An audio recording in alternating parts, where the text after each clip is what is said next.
Bienvenue à Faire les Murs, le podcast d'Espacité qui va à la rencontre de celles et ceux qui changent la ville. Je suis Anne-Catherine Ledeuf, cofondatrice avec Dominique Giry de l'agence Espacité qui accompagne et conseille les acteurs du logement dans leur démarche d'innovation sociale et territoriale. Aujourd'hui, je vous invite à faire le mur pour regarder ce qu'il se passe en Belgique en matière de logement abordable avec François de Borgrave depuis Bruxelles. François, vous êtes un financier, fondateur de la société COI, spécialiste de la finance à impact, et vous êtes créateur d'un fonds d'investissement dédié au logement à vocation sociale, attrait social, Inclusio. Vu depuis la France, cette alliance entre une culture de financier et l'attrait pour le logement très social peut nous surprendre. Quand on traite d'accès au logement et d'inégalité sociale chez nous, notre premier réflexe n'est pas d'aller chercher des financiers. Il faut dire que la finance à impact, dont vous êtes spécialiste, est encore très confidentielle en France, en tout cas dans le secteur du logement. Rappelons-nous d'ailleurs que nous disposons d'un secteur HLM encore puissant, qui a son propre modèle économique, qui continue pour le moment de se développer et qui répond plutôt bien aux besoins des publics qui ne peuvent pas se loger dans le marché libre. Mais la finance à impact nous intéresse de plus en plus, nous Français, dans un contexte de retrait des financements de l'État. Cela nous intéresse, mais nous interroge aussi, surtout lorsqu'il s'agit de concilier les exigences de rendement de la finance de marché avec la vocation sociale, attrait social de ces logements. Mais c'est la philosophie d'Inclusio et vous allez nous en parler. Vous l'avez compris, François est non seulement belge, mais aussi expert de la finance à impact et nous allons décrypter avec lui les différentes facettes de ce sujet. Ce qu'est la finance à impact, quelle place cela peut avoir dans le secteur du logement et comment dialoguent ces acteurs de la finance avec les pouvoirs publics. Nous allons établir des ponts aussi avec un épisode que nous avons réalisé avec Ludovic Albert sur la place des marchés financiers dans la production urbaine pour tenter de comprendre en quoi la finance à impact, même lorsqu'elle s'adosse au marché financier, ne produit pas tout à fait la même chose que les fonds d'investissement traditionnels. Bonjour à tous, bonjour François. Bonjour et merci de m'accueillir sur votre podcast et bonjour de Bruxelles où il fait beau aujourd'hui. Merci. Alors François, je le disais, la société que vous avez créée, COIS, est l'un des leaders de la finance à impact et vous nous direz tout à l'heure ce dont il s'agit, ce qu'est la finance à impact. Mais avant cela, pouvez-vous nous dire ce qui a pu conduire un financier comme vous, je crois passer à la fois par une école de commerce belge, puis par Harvard, à se tourner vers des investissements dits socialement responsables? En fait, ça a été une démarche assez, avant tout assez égoïste. Enfin, j'étais actif dans la finance traditionnelle. Je rachetais des entreprises classiques. Et finalement, à un certain moment, je ne m'y retrouvais plus dans le sens où j'aimais bien ce métier de finance, mais je n'étais pas tellement motivé par les secteurs dans lesquels je me déployais. Et je me suis donc simplement posé la question, voilà, où puis-je encore faire de la finance, mais dans des thématiques qui sont proches de mes valeurs, proches de ce que j'aime. Mais le côté social a toujours été très proche de mes intérêts depuis que je suis tout petit. Et donc, je me suis posé la question, tiens, est-ce que je peux développer un métier de financier, un métier d'investisseur dans le secteur social? Et c'est là qu'au travers de différentes recherches, je suis tombé sur le secteur naissant qui était en croissance il y a 10 ans de ce qu'on appelle la finance d'impact ou l'impact investing. Et j'ai décidé de me lancer là-dedans. Et partant, en fait, en voyant qu'il était possible de faire des investissements qui à la fois génèrent un impact social positif ou un impact environnemental positif et en même temps génèrent des rendements financiers, se poser la question, tiens, pourquoi est-ce que tous les investisseurs ne font pas comme ça? Pourquoi continuer à mettre son argent dans des sociétés ou dans des projets qui en fait détruisent notre planète, détruisent notre société? Et j'ai vraiment voulu développer une démarche d'exemple, de montrer aux investisseurs qu'il y a moyen justement de réunir les deux, il y a moyen d'investir en ligne avec ces valeurs. Et ça a été vraiment la colonne vertébrale de COIS, la société que j'ai créée, vraiment pour mettre cette finance d'impact au centre des considérations des investisseurs et essayer de changer les habitudes des investisseurs pour qu'ils commencent à tenir compte de l'impact positif ou négatif que le capital qu'ils déploient génère au travers de leurs investissements. Est-ce que c'est de la philanthropie?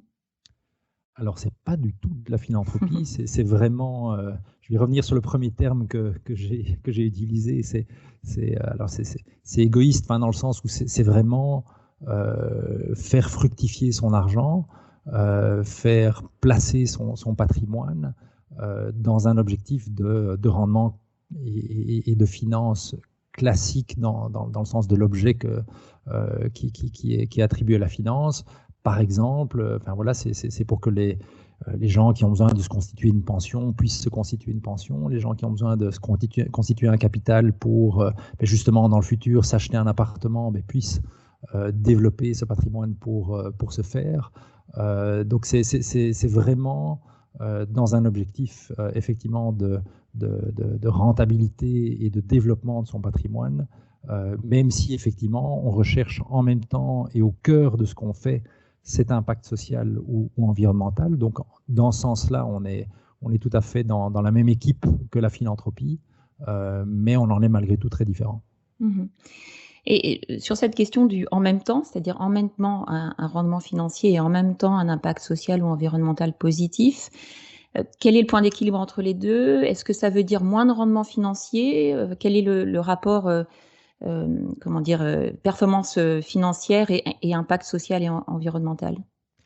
Alors dans le secteur, en fait, on va trouver de tout. On va trouver effectivement des acteurs qui vont plutôt se positionner sur des projets où ils vont dire, ben voilà, on va rechercher moins de rendement financier et peut-être avec ça atteindre des publics beaucoup plus fragiles, atteindre un impact social plus fort. D'autres vont dire, non, nous on cherche vraiment le rendement maximum et donc on va plutôt se déployer dans des thématiques ou des secteurs où c'est possible. Je vais prendre un exemple, le secteur des énergies renouvelables aujourd'hui est un secteur qui est tout à fait rentable, où on ne doit pas aller chercher en tout cas quand on parle de parc éolien ou de fermes solaires, on ne doit pas aller chercher la concessionnalité au niveau des rendements. Nous, on a vraiment décidé au niveau de Kois de se positionner vraiment sur des rendements qui sont équivalents à la finance traditionnelle. Et je reviens vraiment à notre objectif que j'ai expliqué précédemment, qui est de convaincre les financiers de plutôt orienter leurs capitaux vers des projets qui ont un impact positif. Pour convaincre ces financiers, pour convaincre les détenteurs de capitaux, il faut leur montrer qu'en faisant ça, entre guillemets, ils ne perdent rien, ils ne perdent pas au niveau des rendements, ils ne sont pas exposés à plus de risques. Donc c'est ça qu'on essaie de faire, mais on essaie en même temps de le faire dans des investissements où justement l'impact social ou l'impact environnemental ne va pas en souffrir. Donc on cherche très concrètement des projets où il y a une corrélation entre l'impact social et le rendement financier, où lorsque l'impact social grandit, en fait, en même temps, le rendement financier pour les actionnaires de cette entreprise, pour les financeurs de ce projet, va également grandir. C'est vraiment ça qu'on recherche comme typologie de projet. On reviendra tout à l'heure sur cette question du couple rendement-risque sur le secteur du logement, hein, puisque c'est l'objet d'Inclusio. Peut-être avant ça, comment reconnaît-on la finance à impact? Est-ce que c'est réglementé? Est-ce que ça fait l'objet de labels? Enfin voilà, au-delà de cette philosophie qui est très importante, hein, qu'est-ce qui permet à un investisseur ou un acteur public de reconnaître un peu vite, si je puis dire, ce qui relève vraiment de la finance à impact? Alors, je dirais qu'il y a deux choses. Un, c'est de la finance qui investit dans des projets ou des entreprises où c'est vraiment le cœur de produit, le cœur de service de l'entreprise qui a cet impact social. C'est pas à la marge, c'est pas marginal, c'est pas périphérique. C'est vraiment voilà quel est le produit ou service que voilà une entreprise va proposer sur le marché et est-ce que ce produit ou service a un impact social ou environnemental positif. Ça, c'est une première chose. Deuxième chose, c'est ce qu'il est mesuré. Des acteurs qui ne mesurent pas leur impact social sont relativement suspicieux dans le domaine. Il n'y a pas encore à véritablement parler de label. Par contre, c'est une industrie qui se structure de plus en plus et petit à petit, il y a des standards qui commencent à prendre place sur justement la manière dont on va mesurer l'impact, la manière dont on va le gérer au travers du temps. Mais il n'y a pas encore de label formel à proprement parler. Alors, en quoi, selon vous, cette finance à impact est pertinente dans le secteur du logement? Peut-être dans l'absolu et en particulier en Belgique, hein, qui évidemment, n'a pas le même fonctionnement, institutionnel que la France. Mais voilà, pouvez-vous nous dire, pourquoi, au-delà de cet engagement personnel sur la finance à impact, vous vous êtes dit à un moment donné, le secteur du logement, mérite ou a besoin de ce type d'investissement? Alors, je vais peut-être d'abord répondre de manière beaucoup plus large que le secteur du logement. En fait, quand on regarde notre société, le monde aujourd'hui, il fait face à des challenges gigantesques à différents niveaux. Au niveau environnemental, on ne doit pas en parler avec la crise climatique, la destruction de la biodiversité, mais au niveau social également, avec l'augmentation des inégalités, avec parfois pour certaines poches de la population un accès plus difficile à la santé, un accès à l'emploi également plus compliqué. Donc, tous des problèmes qui sont en fait récurrents, qu'on essaie de résoudre depuis pas mal d'années. À côté de ça, il y a des services publics qui en fait, par rapport à la taille de ces problématiques, ont de moins en moins de moyens. Et ces problèmes sont tellement gigantesques qu'on a besoin en fait de toutes les forces de la société pour leur faire face et pour y apporter des solutions. On ne peut pas uniquement se reposer sur le pouvoir public pour apporter des réponses à ces problèmes. Encore une fois, si je reviens sur l'exemple de la crise climatique, c'est un exemple vraiment flagrant dans lequel on voit que tous les acteurs de la société doivent changer et contribuer. Donc c'est vraiment, je dirais, l'idée de faire appel au privé pour également contribuer à la solution des différents problèmes de société. Et le logement ne fait pas exception à ça. Quand on regarde les listes d'attente au niveau des logements publics en Belgique uniquement, on a des dizaines de milliers de familles qui sont sur des listes d'attente parce qu'il n'y a pas de loyer, de logements abordables disponibles sur le marché pour ces familles. Ce que ça veut dire, si on veut apporter une réponse à ça, ce sont vraiment des dizaines de milliards d'euros d'investissement. Aujourd'hui, le pouvoir public en Belgique, mais je crois que c'est le cas en tout cas dans la plupart des pays ouest européens, les pouvoirs publics n'ont pas les moyens d'apporter les fonds nécessaires pour apporter cette réponse.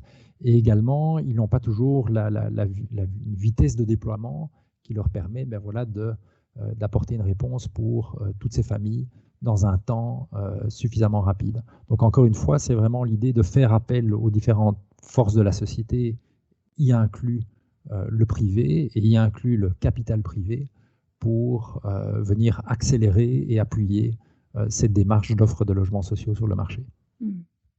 Alors effectivement, en France, l'État, traditionnellement mettait quand même, en tout cas la création du logement social et dans les époques les plus favorables, investissait beaucoup, hein, dans le logement social et le fait de moins en moins. Ce que je trouve intéressant dans votre propos, c'est qu'il ne s'agit évidemment pas de se substituer à une politique publique ou à des investissements publics, mais peut-être de démultiplier, hein, les capacités d'investissement.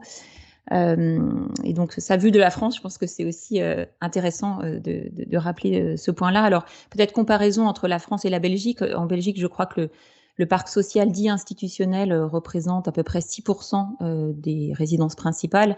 En France, on est à 17%, donc évidemment, on n'est pas tout à fait dans la même situation que la Belgique, même si en France, la tension sur le parc locatif social est de plus en plus importante et risque malheureusement de se renforcer à l'avenir avec la crise économique et sociale que l'on connaît. Merci François. Alors maintenant que le périmètre de ce qu'est la finance à impact est peut-être plus clair pour nos auditeurs, je vous propose d'en venir peut-être à comment cette finance à impact peut s'adosser à la finance de marché, ce qui n'est pas forcément exactement la même chose. Et c'est un principe qui a fondé la création de ce fonds Inclusio, coté en bourse, que vous avez créé, et qui se porte directement acquéreur d'actifs immobiliers à vocation sociale. Est-ce que vous pouvez nous en parler? Oui, alors donc Inclusio, c'est vraiment un fonds qu'on a voulu développer effectivement pour financer des logements sociaux sur le très long terme au bénéfice de locataires à bas revenus. et en allant même vers des populations extrêmement fragilisées comme des sans-abri, à qui, avec l'aide d'associations de terrain, on propose une réinsertion dans des logements. Donc c'est vraiment la recherche d'offres de logement à des personnes qui ne savent pas payer des loyers sur le marché. Les publics que l'on vise vont avoir accès à des logements à un loyer qui va aller jusqu'à 40% en dessous du prix du loyer de marché. La particularité, effectivement, c'est que les capitaux pour financer les immeubles qui sont mis à disposition à ces locataires sont des capitaux privés. Donc ce sont vraiment des investisseurs belges pour la plupart, même si nous avons certains institutionnels français et d'autres pays dans le fond. Mais donc ce sont des fonds de pension, des compagnies d'assurance, des personnes fortunées. Maintenant, depuis que le fonds est rentré en bourse, on a vraiment des gens du grand public, des épargnants qui sont actionnaires du fonds et qui ont mis donc une partie de leur capital à disposition pour pouvoir acquérir des immeubles, en général donc des immeubles d'appartements, mais on a également pour une poche ce qu'on appelle les infrastructures sociales, donc des écoles, des crèches, des locaux pour associations de quartier. Mais donc on achète ces immeubles et puis on contracte avec des organismes qu'on appelle en Belgique les agences immobilières sociales qui vont prendre en location ces immeubles sur du long terme, entre 9 et 27 ans, et elles-mêmes contracter un bail avec des locataires sociaux qui sont sur leur liste d'attente ou bien qui sont identifiés en partenariat avec des associations de quartier. Le fonds Inclusio lui-même va obtenir un loyer pour ces bâtiments qui est à peu près 20% inférieur au loyer de marché. Et l'agence immobilière sociale va proposer les appartements à une réduction de loyer entre 20 et 40% aux locataires sociaux en fonction de leur fragilité sociale. Ce sont des agences qui sont subsidiées par le pouvoir public. Donc le pouvoir public en fait subsidie la différence entre le loyer qui est payé à Inclusio ou à d'autres propriétaires privés et le loyer qui est payé par les locataires. Et le pouvoir public donne également une garantie de paiement de loyer sur le long terme pour permettre à des acteurs comme Inclusio ou autres de se sentir en confiance par rapport au public plus précarisé qui va occuper les bâtiments. Alors, ce modèle adossé aux agences immobilières à vocation sociale nous intéresse en France puisqu'on a un modèle un peu similaire. Est-ce que vous pouvez nous dire ce que ça change, le fait d'être intégré à Inclusio, enfin le rôle d'Inclusio et le fait qu'Inclusio s'adosse à la finance de marché, qu'est-ce que ça change par rapport à un investissement en propre ou en diffus, en direct, par des particuliers, puisque je suppose que comme en France, un particulier peut aussi lui-même investir en diffus dans ses patrimoines et faire appel à ces agences immobilières à vocation sociale. Tout à fait, absolument. Et effectivement, on va dire le modèle Inclusio en Belgique est en concurrence avec toute une série de particuliers qui eux-mêmes proposent leur logement à des agences immobilières sociales ou achètent des appartements pour ensuite les louer à des agences immobilières sociales. La différence qu'apporte Inclusio, c'est le fait que pour des particuliers qui n'ont pas les moyens d'acheter un appartement, de faire un investissement d'une telle taille ou qui n'ont pas eux-mêmes déjà aujourd'hui un logement à mettre à disposition d'une agence immobilière sociale, ils peuvent investir avec 21 € en poche. On peut déjà être actionnaire d'Inclusio. Inclusio permet également aux investisseurs dans Inclusio de revendre du jour au lendemain leurs actions, alors qu'un propriétaire qui aurait un appartement pour le vendre sur le marché, ça peut prendre pas mal de temps. Maintenant, Inclusio a également un avantage pour les locataires sociaux, c'est que c'est un fonds qui a vraiment une vocation à rester sur le marché sur le très long terme. Donc, contrairement à un particulier, il n'y aura pas un événement de la vie où à un moment donné, le particulier se dira, tiens, est-ce que je vais vendre mon appartement ou pas? Est-ce que je vais continuer ou pas à louer à cette agence immobilière sociale? Est-ce que je vais maintenir mon unité de logement dans le marché locatif social? Ici, Inclusio, c'est sa mission, et grâce au fait qu'il est en bourse, et donc les actionnaires peuvent rentrer et sortir comme ils veulent par un mécanisme boursier, il n'y a jamais d'éléments qui forcent Inclusio à vendre un bâtiment et à le sortir du parc social. Donc ça, c'est vraiment très intéressant parce que ça pérennise vraiment l'impact social qu'Inclusio peut avoir au niveau de ses logements. Alors, vous avez dit également que le loyer était garanti par ces agences immobilières sociales. Est-ce que ça induit, donc les risques en quelque sorte sont limités, les risques des investisseurs, est-ce que ça induit à la recherche ou à l'acceptabilité d'un rendement plus faible que dans des investissements immobiliers dans le secteur libre? Tout à fait, oui, tout à fait, absolument. Et c'est ça, encore une fois, quand je parlais au début qu'on va se placer sur un même niveau que la finance traditionnelle au niveau des rendements, en fait, on analyse toujours le couple rendement et risque. Donc ici, effectivement, on a un risque qui est faible. Non seulement on a investi dans des actifs immobiliers, dans des villes en Belgique, donc la valeur est assez stable, mais en plus, effectivement, on a une garantie des agences immobilières sociales, garanties qui sont soutenues par le gouvernement, qui fait que le risque sur les rendements est assez faible, et donc ça permet d'accepter des rendements assez bas. Enfin, comme je le disais, on est en termes de loyers qui sont obtenus par Inclusio pour les logements, 20% en dessous des loyers du marché.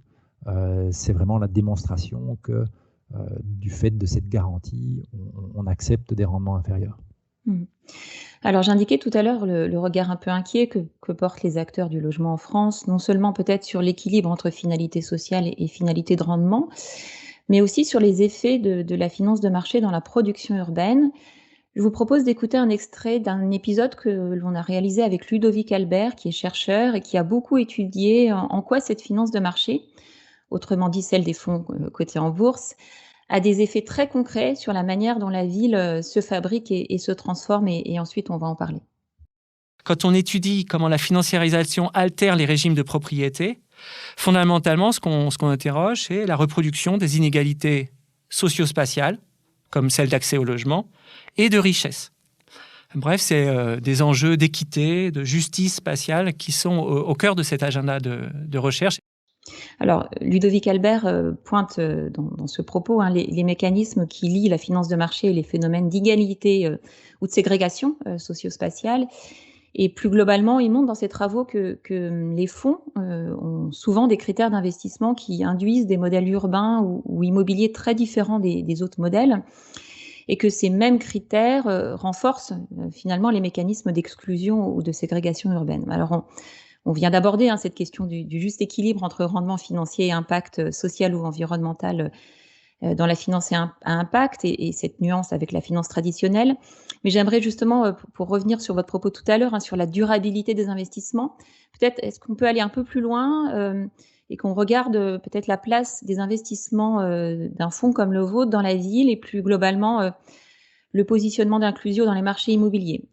Concrètement, qu'est-ce qu'on peut dire de la manière dont vos critères d'investissement, qui allient justement cette recherche d'un impact social positif et un engagement en matière de rendement, comment ces doubles critères influencent à la fois sur la localisation de vos investissements et puis sur la durée de vie de vos programmes, même si sur ce deuxième point, vous avez déjà bien indiqué que finalement, c'était peut-être plus durable que des investissements de particuliers. Alors, une première remarque, je suis tout à fait d'accord avec le propos de ce monsieur. Dans un monde idéal, l'accès à la propriété devrait être assuré pour un maximum de gens dans la société. Il s'avère qu'aujourd'hui, cet accès à la propriété est de plus en plus difficile, et c'est certain qu'Inclusio n'est pas une solution par rapport à cet accès à la propriété pour tous. Donc, dans ce sens-là, j'accepte tout à fait la critique qu'un acteur comme Inclusio ou comme d'autres acteurs qui investissent sur le marché dans le but de louer à d'autres est un acteur qui contribue à ces dynamiques d'inégalité, on ne va pas s'en cacher. COIS, ma société d'investissement social, réfléchit d'ailleurs à la possibilité de créer un autre mécanisme financier qui permet de s'appuyer sur le capital de détenteurs de capitaux pour favoriser l'accès à la propriété pour les personnes à bas revenus. Enfin, ça, c'est une autre histoire en dehors d'Inclusio.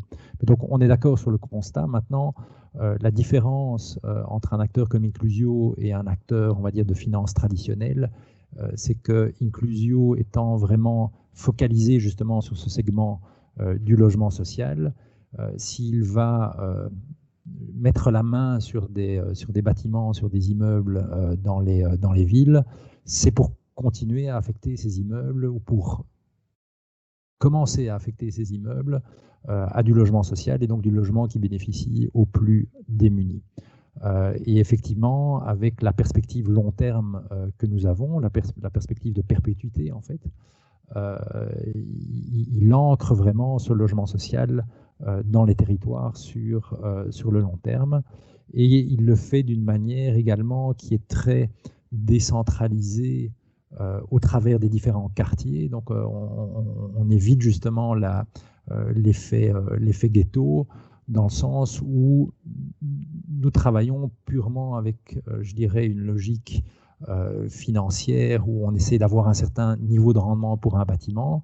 Si on trouve un bâtiment, on va dire, dans des beaux quartiers qui permet d'atteindre ce rendement, et ça a déjà été le cas, on va évidemment le prendre. Il n'y a pas une politique de localisation particulière. Au contraire, notre politique est plutôt une politique de diversification du portefeuille au travers de toute une série de quartiers, bons ou moins bons, notamment également parce que ça permet d'éviter justement les effets de concentration avec toutes les conséquences négatives que ça peut avoir sur les occupants.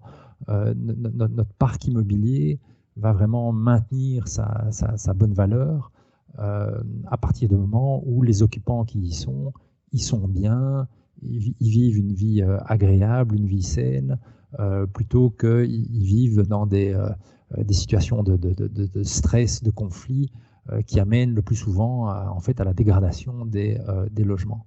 Donc en ça, je dirais, voilà, notre vision long terme, mais également notre vision financière où on cherche à maintenir la valeur de nos bâtiments, nous pousse à prendre des décisions qui font qu'on ne s'établit pas dans uniquement les quartiers où vous allez retrouver éventuellement des bars HLM. Alors, vous nous disiez tout à l'heure qu'il n'y avait pas de label en tant que tel en Belgique pour désigner la finance à impact. Vous avez dit plutôt que l'enjeu, ça se jouait plutôt à la question de la mesure de l'impact social et environnemental de ces entreprises. Est-ce que vous avez mesuré l'impact social de votre fonds? Alors, pour l'instant, ce qu'on fait effectivement comme mesure d'impact social et environnemental, puisqu'on fait les deux, premièrement, c'est mesurer le nombre de logements qu'on met à disposition et l'accroissement de ce nombre de logements au fur et à mesure du temps. Mesurer effectivement le différentiel de loyer avec le loyer de marché. Également des mesures sur le niveau d'efficacité énergétique de nos bâtiments, puisque ça c'est un point de plus en plus important, notamment pour réduire les dépenses des occupants qui sont à bas revenus. Et alors finalement, on a également des objectifs très clairs pour apporter des solutions de logement à des publics très précarisés ou très fragilisés. Donc on a un objectif de 25% de notre parc de logement qui doit être orienté vers des publics qui non seulement, je dirais, souffrent d'un accès au logement pour raisons budgétaires, mais également souffrent d'un accès au logement parce que ce sont des personnes qui ont besoin notamment d'un appui particulier pour les aider dans leur insertion dans ce logement, le fait qu'ils se maintiennent dans ce logement. Mais je pense par exemple, comme j'en parlais au début, à des publics de sans-abri, où pour ces publics-là, ce n'est pas seulement une problématique d'avoir une clé vers un logement, mais en plus de ça, avoir tout un soutien médical, psychiatrique, psychologique, administratif qu'on va offrir en partenariat avec des associations de terrain. Ça peut être également des publics de personnes handicapées. Ça peut être des publics de jeunes en insertion. Ça peut être des publics de familles monoparentales, par exemple des mères ou des pères qui sont battus, qui quittent leur domicile et qui doivent retrouver un nouveau logement, encore une fois avec un accompagnement d'une association spécialisée de terrain. Et donc tous ces objectifs sont des objectifs voilà, non seulement de principe, mais également qui sont mesurés avec des cibles à atteindre.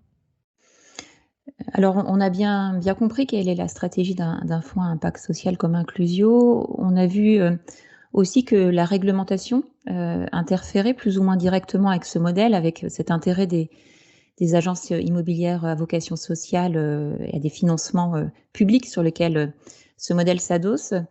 Et j'aimerais bien que vous nous éclairiez un peu sur ce point. Quelle est la place finalement des pouvoirs publics dans ces mécanismes de finance à impact? Autrement dit, est-ce qu'un modèle comme Inclusio peut exister sans soutien, mais aussi sans régulation par ces pouvoirs publics qui, en Belgique, peuvent être l'État ou les régions?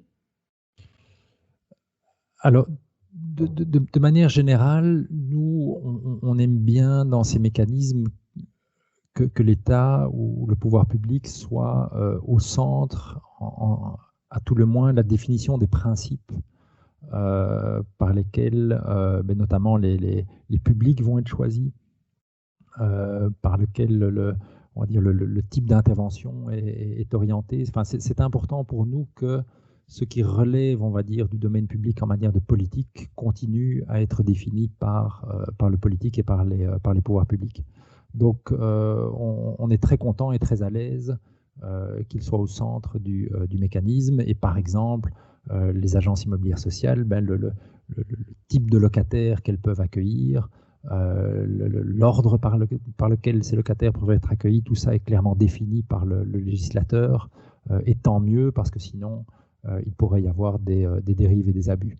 Donc, pour nous, la finance sociale, c'est une finance, encore une fois, au service de la société. Et donc, il faut que le législateur, que ce soit dans les thématiques de logement, mais dans d'autres thématiques, reste celui qui définit les règles du jeu. Donc ça, c'est pour le premier élément de question. Deuxième élément, c'est sur le soutien. Très sincèrement, je crois que pour l'instant, en tout cas, le modèle serait beaucoup plus difficile à faire accepter s'il n'y avait pas cette garantie au niveau du paiement des loyers. Maintenant, peut-être qu'avec l'historique au fur et à mesure du temps, quand on verra suffisamment de données sur les défauts de paiement, les vides locatifs, etc., on pourra développer un modèle qui dépendra moins de ce soutien. Mais aujourd'hui, pour rendre les propriétaires privés confortables à l'idée d'orienter leur logement vers le logement social, c'est quelque chose qui nous paraît encore fondamental. Le rôle des pouvoirs publics peut aussi s'organiser autour de démarches de type contrat à impact social. Est-ce que vous pouvez nous en dire deux mots là aussi, hein? Qu'est-ce qu'un contrat à impact social et qu'est-ce que ce type de démarche apporte à des acteurs comme vous? Alors, les contrats à impact social, c'est effectivement un type d'instrument financier dans lequel COIS s'est développé depuis le début de ce type d'investissement. D'ailleurs, on a lancé le premier contrat à impact social en Europe continentale en 2014. Ce sont des instruments au travers desquels une autorité publique définit des objectifs sociaux qu'elle cherche à atteindre, mais dans des programmes où elle n'a pas le budget pour prendre le risque de soutenir une association qui pourrait remplir ces objectifs sociaux, qui pourrait délivrer ces objectifs sociaux. Et le pouvoir public va alors déléguer à des investisseurs privés le fait de prendre le risque financier de financer cette association sur base des objectifs définis par l'autorité publique. Et si l'association arrive à atteindre ses objectifs, après 2, 3, 4 ans. Alors là, l'autorité publique va rembourser les investisseurs privés et leur donner un rendement pour le risque qu'ils ont pris et le temps pendant lequel leur argent a financé l'association. Par contre, si l'association n'a pas réussi à atteindre ses objectifs, contractuellement, ce sont les investisseurs qui perdent l'entièreté ou une partie de leur mise, et donc ça protège l'autorité publique au niveau de dépenses qui n'atteindraient pas les objectifs escomptés. Pour prendre un exemple, le premier contrat impact social qu'on a lancé en Belgique, et je pourrais donner évidemment toute une série d'autres exemples également en France, puisqu'on est très actif en France. Mais en Belgique, donc, on a lancé un contrat à impact social, le tout premier, avec une association qui s'appelle Duo for a Job, qui fait de l'insertion pour des jeunes migrants. Et Duo for a Job, en 2014, c'était 2 jeunes types qui avaient cette idée, qui voulaient lancer cette association. Et l'idée, c'était de faire du mentorat par des retraités ou des pré-retraités au bénéfice de ces jeunes migrants. Donc apporter l'expérience de gens locaux qui ont toute une expérience de métier, des réseaux de métiers, pour aider ces jeunes migrants de manière bénévole à les faire rentrer dans différents secteurs professionnels. Lorsque ces 2 jeunes types sont arrivés au pôle emploi local pour obtenir du financement pour leur projet, le pôle emploi local leur a dit: écoutez, c'est super votre idée, mais vous l'avez encore jamais fait, vous ne pouvez pas nous démontrer que ça marche, donc nous, on va plutôt prendre nos budgets pour financer des associations qui nous ont déjà montré que leur projet marche. Alors Duo for a Job s'est tourné vers nous et on est retourné vers cette autorité en disant: écoutez, ne financez pas Duo for a Job maintenant, on va trouver des financeurs privés qui vont les financer et on reviendra chez vous dans 3 ans en vous montrant que ça marche. Si ça marche, vous repayez les investisseurs qui ont permis l'intégration professionnelle d'autant de jeunes migrants, et si ça n'a pas marché, on ne viendra même pas sonner à votre porte et on ne vous demandera rien. Et ça a permis vraiment à cette jeune association de démontrer leur modèle, et ils ont été extrêmement performants effectivement dans l'insertion professionnelle de migrants. Et aujourd'hui, Duo for a Job, c'est une organisation qui emploie des dizaines de personnes dans toute une série de villes en Belgique. Maintenant, il se lance en France, et il continue parfois à se financer au travers de ce genre de modèle dans des nouvelles géographies dans lesquelles il se lance. Mais sinon, le pôle emploi en Belgique les finance maintenant au travers de subsides classiques, puisqu'ils ont vraiment vu que leur modèle est tout à fait performant. Alors, vous disiez à l'instant que COIS était présent en France. D'ailleurs, Espacité a le plaisir de collaborer avec vous pour accompagner un organisme de logement social dans sa réflexion sur l'intérêt ou pas de se positionner sur la finance à impact, je dirais, à côté et en plus de son modèle traditionnel. Si on s'intéresse maintenant à Inclusio, est-ce que la France est pour vous un territoire de développement ou pas ? Alors, c'est certainement un territoire que nous étudions pour l'instant. Alors, bon, évidemment, on est très focalisé sur la Belgique, puisqu'on a encore beaucoup de marge de développement en Belgique, mais en France, on s'intéresse à quelques opportunités ponctuelles. Alors, comme vous le disiez, au début, c'est un marché qui est très différent, qui a ses spécificités, et on n'a pas encore trouvé, je dirais, de contrepartie type agence immobilière sociale qui nous permet justement d'avoir une garantie sur les logements dans un garantie de paiement de loyer dans un modèle très décentralisé. Mais il y a des opportunités. On est déjà en train d'en étudier une très concrète. Donc on espère pouvoir effectivement se développer sur ce territoire dans le futur. Alors François, nous arrivons au terme de cet entretien et j'en viens à notre question habituelle. Ce podcast s'appelle « Faire les murs ». Alors, vous avez eu beaucoup d'opportunités déjà de faire le mur pour des causes sociales ou environnementales, mais si vous deviez faire le mur pour une nouvelle cause, quelle serait cette cause ? Ah mon Dieu, je dirais malheureusement, il y en a trop.